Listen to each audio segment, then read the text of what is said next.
ಮೈಸೂರು ಜಿಲ್ಲೆ ಎಚ್.ಡಿ. ಕೋಟೆ ತಾಲೂಕಿನ ಕೊನ್ನೆಗೌಡನಹಳ್ಳಿಯ ಸರ್ಕಲ್ನ ಹತ್ರ ಸರ್ಕಾರದ ವತಿಯಿಂದ ಅಂದ್ರೆ ಸರ್ಕಾರ ನುಡಿದಂತೆ ನಡೆದ ಸರ್ಕಾರದ 3 ವರ್ಷದ ಸಾಧನೆ ಅಂತ ಒಂದು ಬೋರ್ಡ್ ಅನ್ನು ಹಾಕಿದ್ದಾರೆ.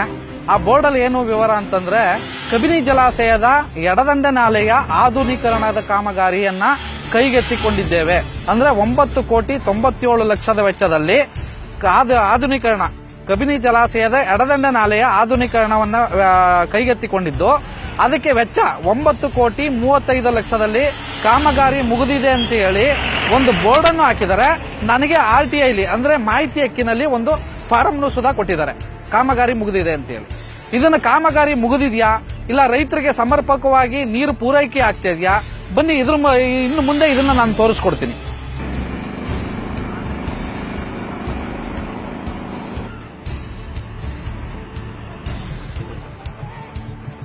ಇವಾಗ ಕಬಿನಿ ಜಲಾಶಯದ ಎಡದಂಡೆ ನಾಲೆಯ ಬಳಿ ಬಂದಿದ್ದೇವೆ.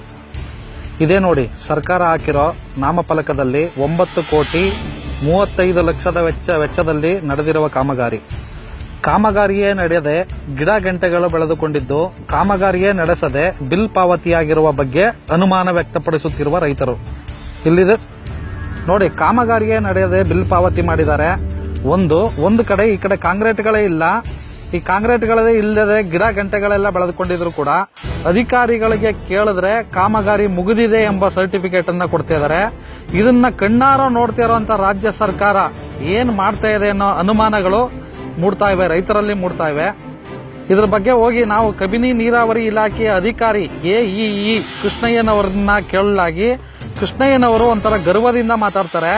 ಹೌದು ಕಣಯ್ಯ, ಹಂಗೇನೆ ಸಾರ್, ನೀರು ಮುಂದೆ ಹೋಗ್ತಾ ಇಲ್ಲ, ದಯವಿಟ್ಟು ರೈತರಿಗೆ ನೀರು ಹೋಗ್ತಾನೆ ಇಲ್ಲ, ದಯವಿಟ್ಟು ಇದನ್ನು ಬಂದು ವಿಚಾರಣೆ ಮಾಡಿ ಸರ್, ದಯವಿಟ್ಟು ನೀರು ಪೋಲಾಗಿ ಹೋಗ್ತಾ ಇದೆ, ನೀವು ಎಡದಂಡೆಯಲ್ಲಿ ಬಿಡೋದು ಅಂತ ನಾವು ಕೃಷ್ಣಯ್ಯನವ್ರ ಹತ್ರ ಕೇಳಿದ್ರೆ, ಕೃಷ್ಣಯ್ಯನವರು ಹೌದು ನಾನೇ ನೀರನ್ನ ಪೋಲ್ ಮಾಡ್ತಿರೋದು, ನಾನೇ 30 ದಿನಗಳಿಂದ ನೀರನ್ನ ಪೋಲ್ ಮಾಡಿದೀನಿ ಅಂತ ಆ ಗರ್ವದಿಂದ ಹೇಳ್ಕೊಳ್ತಾರೆ.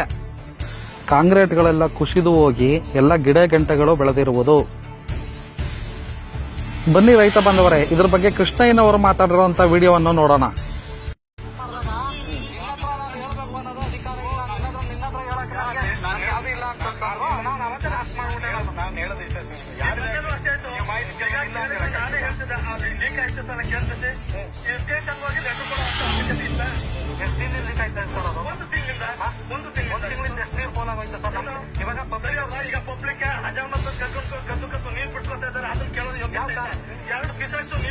ಸ್ವಾಮಿ, ಕೃಷ್ಣಯ್ಯನವರು ಮಾತಾಡೋ ಮಾತನ್ನ ಎಷ್ಟು ಗರ್ವದಿಂದ ರೈತರ ಬಗ್ಗೆ ಮಾತಾಡ್ತಾರೆ ಅಂತ ನೋಡಿ. ಇದೇ 3 ವರ್ಷದ ಸರ್ಕಾರದ ಸಾಧನೆನ, ಇದೇ ನುಡಿದಂತ ನಡೆದ ಸರ್ಕಾರನ ರೈತರ ಹೆಸರಿನಲ್ಲಿ ತಿಂದಿರೋ 9,37,00,000ಕ್ಕೂ ಪ್ರತಿಯೊಬ್ಬ ರೈತರಿಗೂ ಈ ಅಧಿಕಾರಿಗಳು ಲೆಕ್ಕ ಕೊಡಬೇಕು.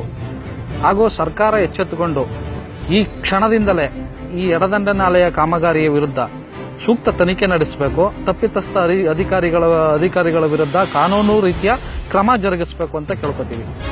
ವೀಕ್ಷಕರೇ, ಈ ವಿಡಿಯೋ ಪ್ರತಿಯೊಬ್ಬ ರೈತನಿಗೂ ಶೇರ್ ಆಗಬೇಕು. ಪ್ರತಿಯೊಬ್ಬ ಕನ್ನಡಿಗರ ಮನೆಯಲ್ಲೂ ಈ ವಿಡಿಯೋ ನೋಡಬೇಕು. ದಯವಿಟ್ಟು ಈ ಅಧಿಕಾರಿ ತೊಲಗುವವರೆಗೂ ಶೇರ್ ಮಾಡುತ್ತಲೇ